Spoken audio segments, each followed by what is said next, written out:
13 films. It's been a long journey, folks. But this is the end of the line, the New Mutants. Let's talk about it.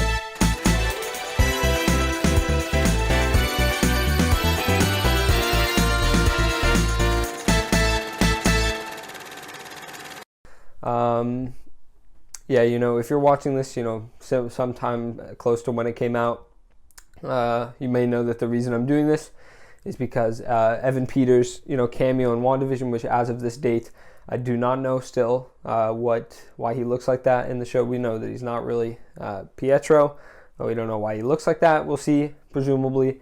But yeah, a journey that I didn't really expect.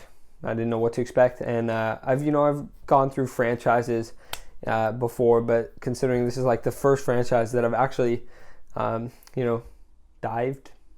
What's the past tense of dive? I don't know. Looked, deep into on this channel. So that'll always hold a special place in my heart. And considering I haven't seen most of those films before, it was a new experience. So if you've watched them all, thank you for being on the ride with me. But anyway, what a sour one to end the franchise on. Let's talk about it. So, if you know anything about this film, it's no secret that it went through development hell. Got like 4 different release dates before they finally dropped it last year, actually. The last Fox X-Men movie released last year, pretty recent. But it was just because they wanted to get rid of it. They were finally done with it. So, I mean, it shows, right? It shows that they didn't really put effort into this film as far as... they didn't have faith in it, right? And, rightfully so, I have to say.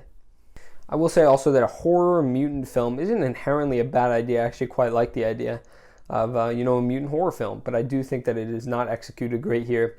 I think it could be so much better. I don't know what more to say about that. The characters are pretty flat as far as things go. They're pretty typical, I'll say. I'm assuming Hollywood writers must have no idea what children are actually like, or teenagers especially, because they continue to write them the same way, and this film is no different. Very generic and boring, flat. A scene that I thought was pretty cool in the film actually was, I like to mention scenes that I think are cool.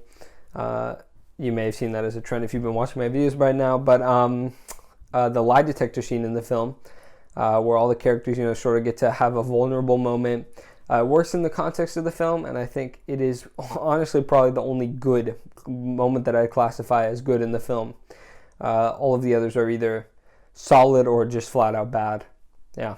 And then this film's message is very, very clear.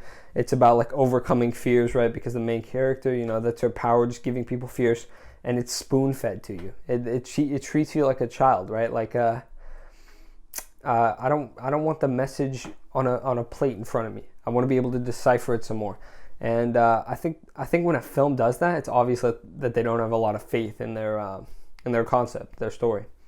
I will say another thing that I really liked in the film actually is that there's a bit of a mystery here, and it sort of keeps you intrigued the whole time. And there's little clues throughout that sort of clue you into what the answer to the mystery is, but you can never really know for sure until it's revealed. And that kind of keeps you going. And then this film, has a bit of a connection with Logan, the film. My review is up there, by the way, with the Essex Corporation. And actually, while watching this, I thought, is this connected to Logan? That would probably further my appreciation of it, because otherwise it's just entirely unrelated from anything X-Men, except for the fact that they're mutants and they mention X-Men. But if it were connected to Logan, but I looked it up, and apparently no one is sure about where it fits into the timeline. Obviously, the X-Men timeline, as it is very confusing. But this film doesn't really have any special place. So I like to think of it as a prelude of sorts, I don't know, to Logan. The main villain, Dr. Reyes, she's super lame. I can barely take her seriously. If you've seen the film, you know what I'm talking about. The pun. But yeah, a boring villain. The characters don't take her seriously. She goes out like a complete loser, again from the bear. Not a good villain. And I'll just say Anya Taylor-Joy's character, I like her as an actress quite a bit, but she's completely overpowered, and it feels like they just give her random powers according to what the story needs. So first she can like teleport, and then she teleports to some weird dimension. She gets a dragon by the end of the film. She has this super laser sword, like Psylocke almost. Why does she? There's no explanation, for how these powers are connected. Maybe an explanation would have been a little nice, but yeah, what the hell. And then unfortunately, the nail in the coffin for this film is that it's very boring. Yeah, it's a very boring film, and very, very unoriginal. One of the least original, films, maybe I'd say, that I've ever seen. Yeah, it just parrots so much and doesn't do too much different. And I'd probably put down $100 to say that I will likely never see this film again, just because it doesn't add too much new to the genre.